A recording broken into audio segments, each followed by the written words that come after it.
Hey, Smart Cookies. Welcome to another episode of LashCast podcast. We are here in the LashCast studio with my husband, Paul. Yeah, and with my wife, Tuscany. How about that? I wanted to come in here and I wanted to be all cute and everything and show you my new haircut. I have a new haircut, but I don't have any makeup on, and I kind of look like a boy today. I don't have any makeup on either, by the way. So. And you do look like a boy. Yeah. So I'm just going to have to fake it with confidence and just tell you I am happy with my new haircut. I just needed a change. You're like Princess Leia now. You have the two muffs. Two muffs, so how about that? There you go. There you go. Now I can show it off. There you go. If you're watching YouTube right now, you can see. All right. I really wish that my face was cuter, but I love you guys, and we are all about sharing good insights and tips and things like that for you. So that's what they say. That's what they say. We're going to share those good insights. A lot going on. If you guys haven't been following or paying attention, you just pop back into our life. We are moving, actually, in another less than 2 weeks. Moving to Reno. Yeah, we're going to have a whole new setup there. We're going to continue to do LashCast while we're going to be working at TAD. If you don't know TAD, they're the sister company to PLA, and we're going to be working at TAD, so it's not really conflict for us interest because we're going to be doing something in the consumer market. But we still want to be here serving you guys with our podcast and all that and trainings and so forth. So we're not going away.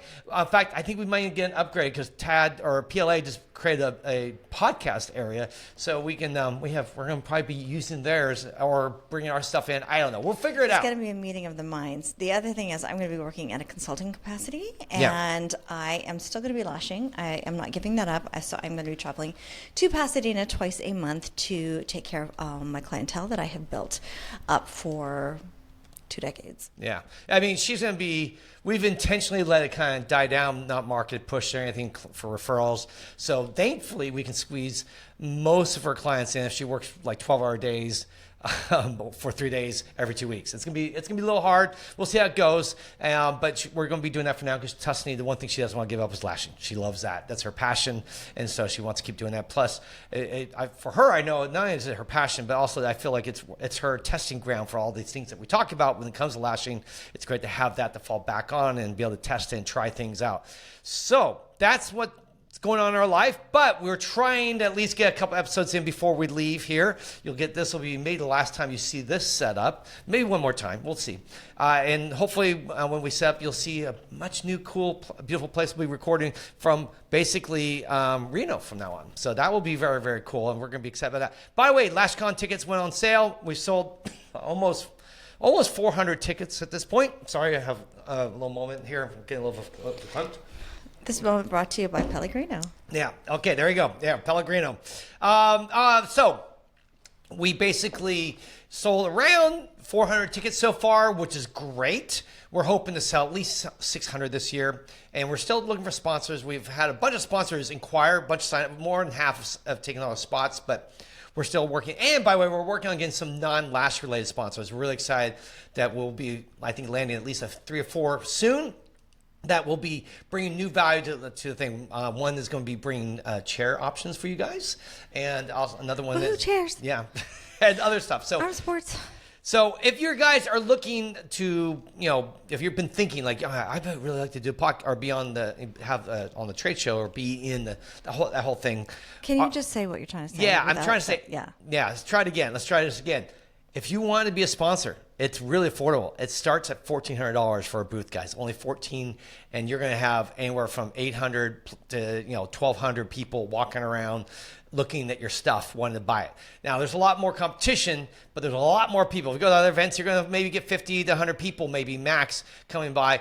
Our event, we give you hundreds of people, so it's a great opportunity. And we're going to do a lot of coaching this year with our sponsors, helping them out figure out how to best maximize their time at LashCon so that you can stand out and make a difference. So we really want you to succeed, and we're going to be behind you, supporting you. Christina and I both are going to be working with you to make sure you can do well. All right. So today, what we want to talk about.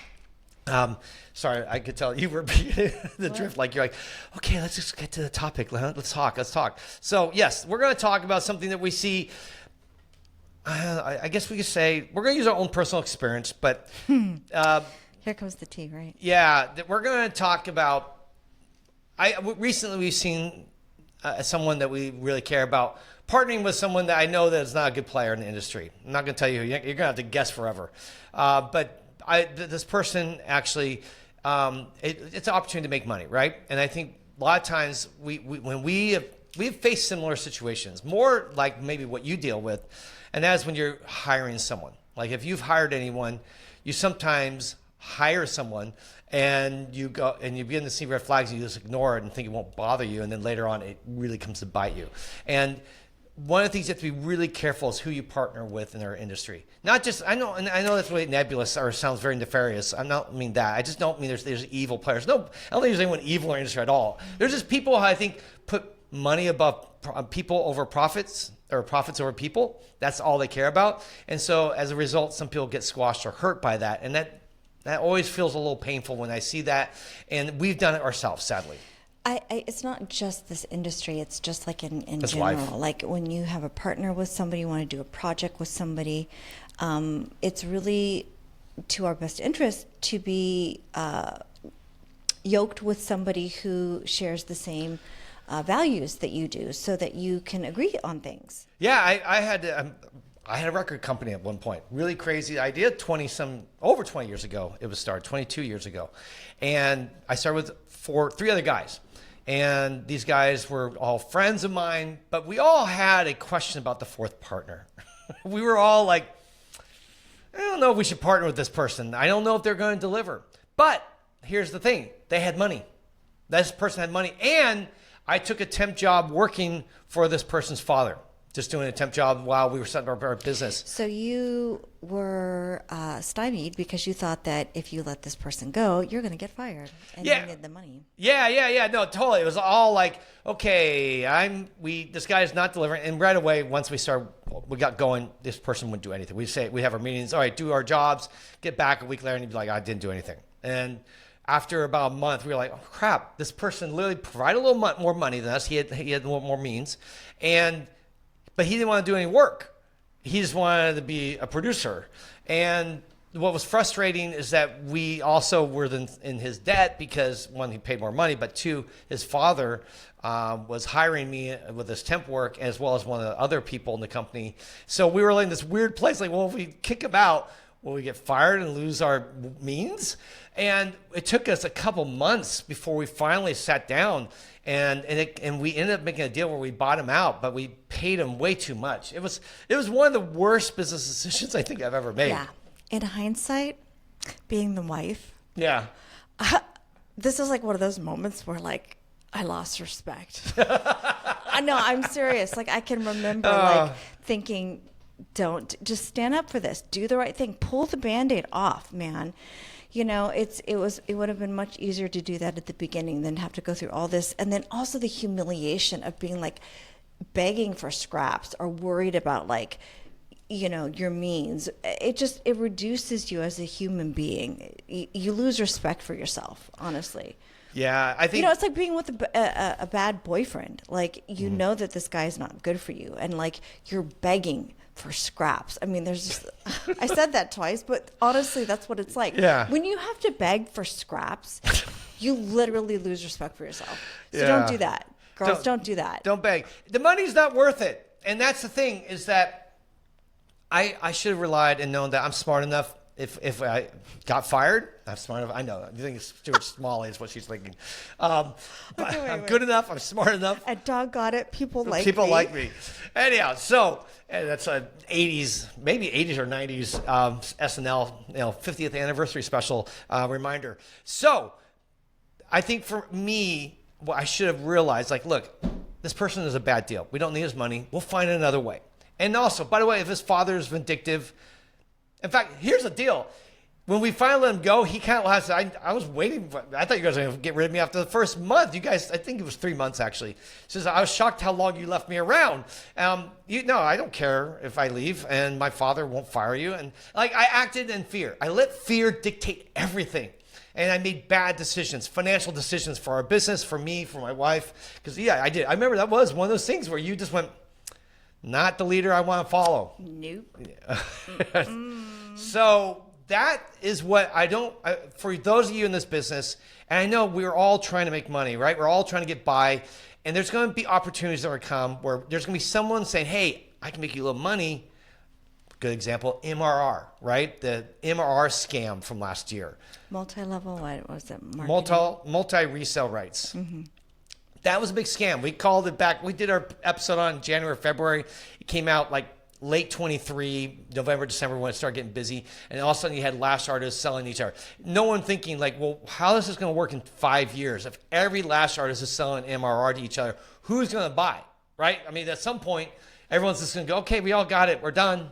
Like there's not an infinite amount of people you can scam. So, and I know that some people didn't get into the scam anyone. It just became kind of a scammy thing because while, yes, I actually got one just because I felt like I'm not going to bash it without knowing. So I got it and I saw the contents. And I saw everything that they were selling and okay, if you really utilize it, it's useful. Problem is, I knew that most lash artists would get that and be like, oh, this doesn't apply to me. I don't care. I don't want to do all this stuff. It's not my thing. And yet people were saying, you can now become a trainer, buy this training, and you can be a trainer. And you're not going to become a trainer. You're just a reseller of someone else's products.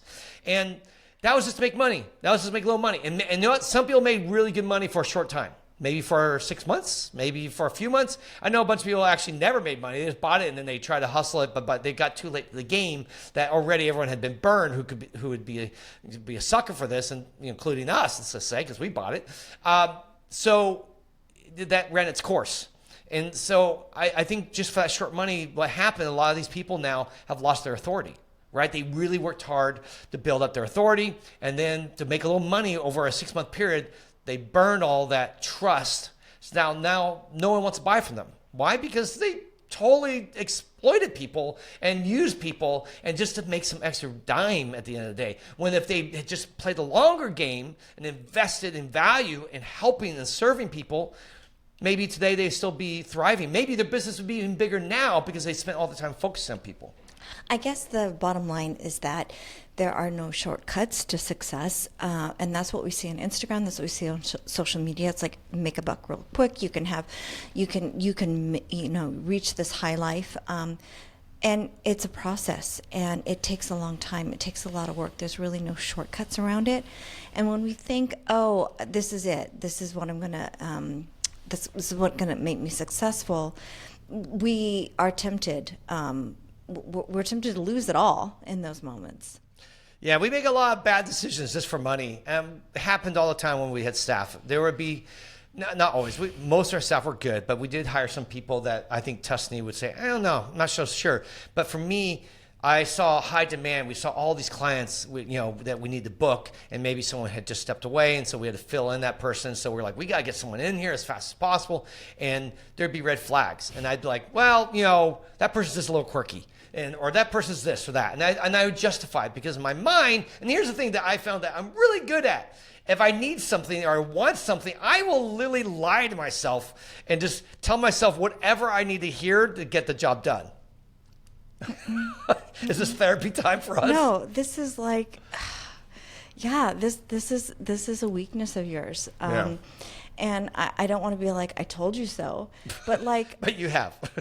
Seriously, pay attention to the red flags, and if there's people in your life that are speaking to you and telling you things that maybe you don't want to hear, you would be wise to listen to them because God put these people in your life for a reason. And they, I was seeing things that you weren't seeing. And honestly, some of the decision to keep them in it cost us our business. We bet on people that were not of good character, and when the opportunity came for them to get back at us, they really did. Yeah. And brought a lawsuit against us, and we had to close the salon and blah blah blah. We learned from all that, and we paid the price. We paid the price for it.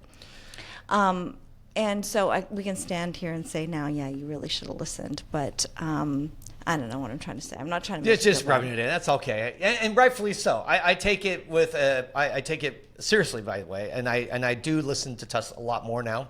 When you said, "Oh, this person's not harmful. She's just a weirdo," right? Yeah. Or she's just a little quirky, and I say, I think there's a real problem here. What are you going to do in the future? I will listen and say, you know what, I agree with you, and we will not hold on to this person just so that we can make some money. We will let them go, and we will deal with that. Because it's like a cancer, guys. Here's the thing. If you have something in your company, and this could be an employee, or it could be a partnership that you're working with someone, and you begin to see signs in this partnership that's degrading, that's decaying, something's not right? But you're like, well, but I need the money, I need the time, I need the money. You gotta get out. You know what it's like? It's like when you go to clean the strawberries that are in your refrigerator, and you look at them and you see like a little spot of mold. It would be like, oh, they're still so pretty. They're mostly healthy. I'm just going to leave it there. No, the mold keeps growing. It takes over. It contaminates everything. And it causes this deep necrosis that will infect everything and make you super, super sick. There's no saving it. You have to get rid of it immediately. Otherwise, the whole bowl of strawberries is going to be ruined. Yeah, and so that's what happened with us. And I've done business with people, like when we paid for marketing, we paid for certain, like 10, 15 years ago with social media, we paid for some stuff with some companies that reached out to us. And I look back and I didn't really vet them. I realized I just needed a solution, and they happened to be in the right place at the right time. And so I took it, and I thought, well, this is God's providence, right? This person just showed up when I had a need, so I hired the company, and then I found out quickly that they didn't deliver anything that they said they would.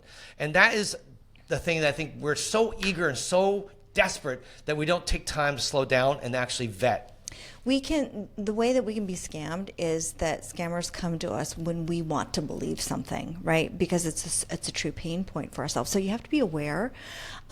Use it as a discipline to say, like, I know I have this need, and this person or this solution sounds so amazing, but you have to vet it.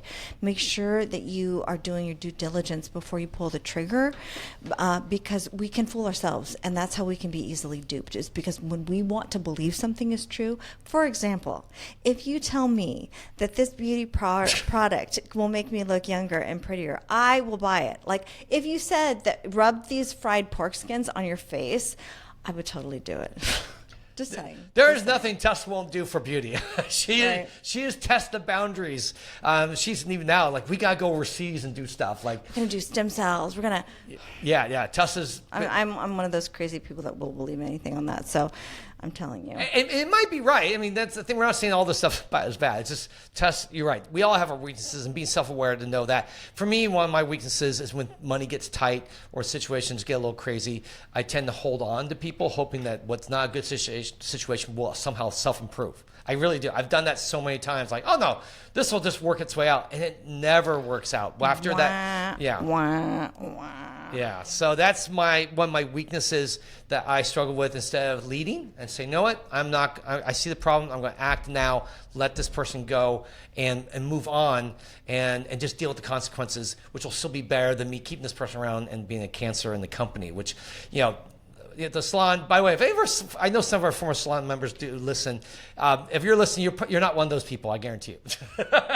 It's not like a laundry list. There's just a few that we had that we should have let go out quickly, and we just did not. And that was. If you're listening, it's not you. Yeah.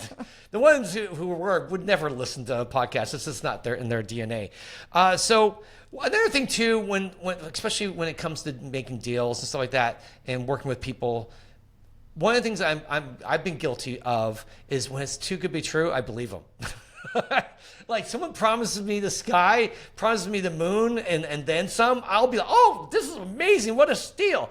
I have at least a handful of times I feel like partnered or worked with companies or people thinking that this was going to be like our salvation, and it did not. And because I didn't do my due diligence. Because here's the thing. Don't ask for referrals that they give you, because they're going to give you their brother or their sister or their mom or something like that. And oh yeah, this person's amazing. This company saved my company, right? No, that's not what you want. You need to deal with something outside. So if it's a company, go to their Instagram or the website and look up other companies that are following or engaging with them, and then reach out to those people and say, hey, I see that you hired this person, this company.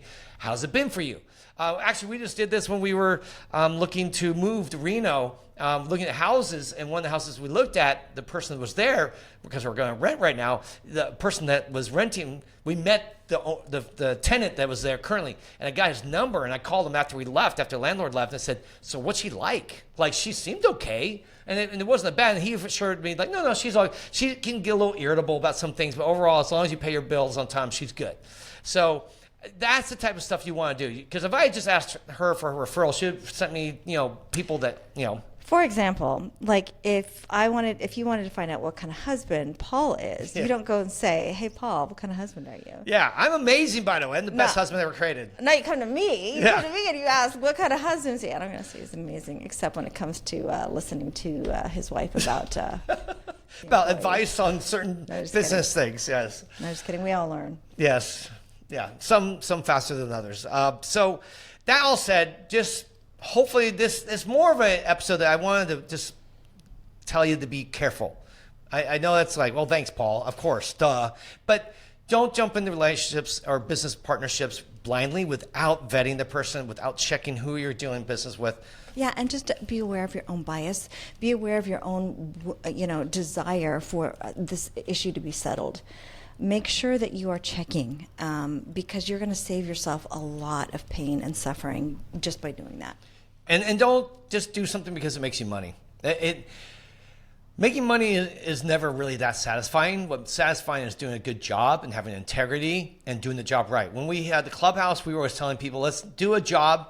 I want you to build a business that you're proud of. Not just one that you make money. That's what everyone else focuses on. They're like, oh, I'll help you 10x your company. I'll help you do this. I'll help you do that. And I'm like, well, that's not really, really helpful in the long run. Maybe short term it's great if you're really cash strapped, but for the bigger picture, so when you have your legacy, when you're older and you look back at your life, you can look back, you know what? I did the right thing. It's kind of like George Bailey, right? From It's a Wonderful Life.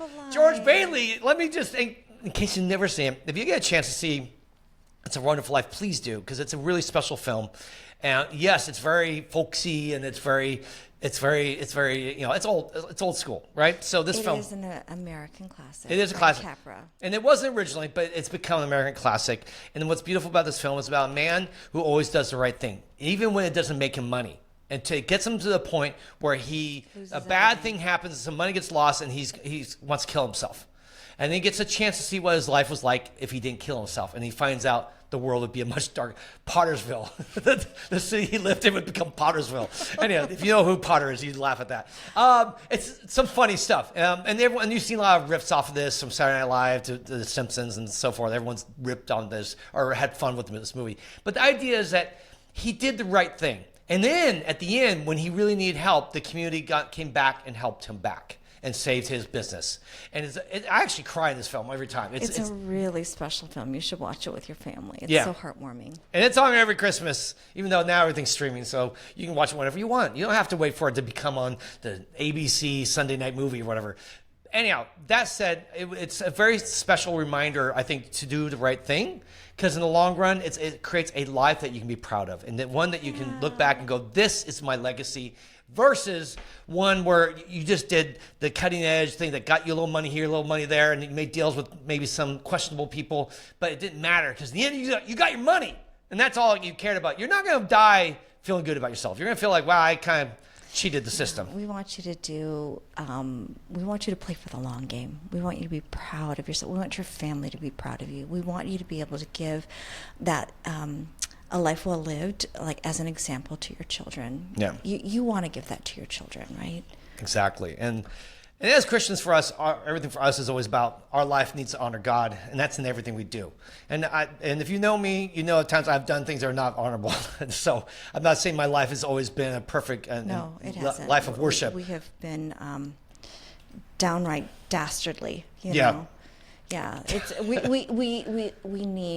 have need of a savior. Yeah. So I did. For me, that's another reason why this is important to me, to do things right, because everything we do in life honors our Maker, and my life needs to be a life of worship for Him. So that's how I live out my life. That's how I want to treat people well. I want to love people, even when they don't treat me back well. And I'm guilty. There's times someone's like, "Well, I heard you once say this." I'm like, "You're right. I fail. I'm not saying I'm perfect. I'm not going to say no one is, but at the same time, that's my desire. That's my goal. Always be a blessing and to lift up others, even if they don't, reciprocate that." So anyhow, there we go. I think we hit this one. This is maybe a little odd one. We sometimes talk about things that we're going through and we're kind of dealing with in our own hearts. And this is one of those episodes that we had to remind ourselves of some stuff because we were a little frustrated recently about some things developing, and we're just like, wow, we should just talk about it. And so hopefully it gives you a little insight of what's going on in our head and helps you out along the way. Yeah, I just want to encourage you. This life is more than what we can see. It's more than the here and now. We really are playing for the long game. Do what's right. Do what's right because it's right for your soul, and that's what makes you feel good. All right. Well, I think that's all. Thanks so much, Tess, for that. And we'll see. We're recording one tomorrow. I just realized. I forgot. We're doing an interview tomorrow. One more episode. Tomorrow will be cute. Okay. And then otherwise, we will eventually be very soon showing up on basically in our new studio in Nevada. Oh, also, guys, we're on YouTube. In case most of you are probably listening to this. I know our YouTube channel just has been going for a few months now. But if you so that's why if you were like, "What? I can't see you." Yeah, that's because I was talking to the camera. Yeah, we're talking to cameras now, so we're really fancy here. Come check us out on YouTube, and it should be cool. All right, guys, we'll see you again here real soon. Ciao, ciao.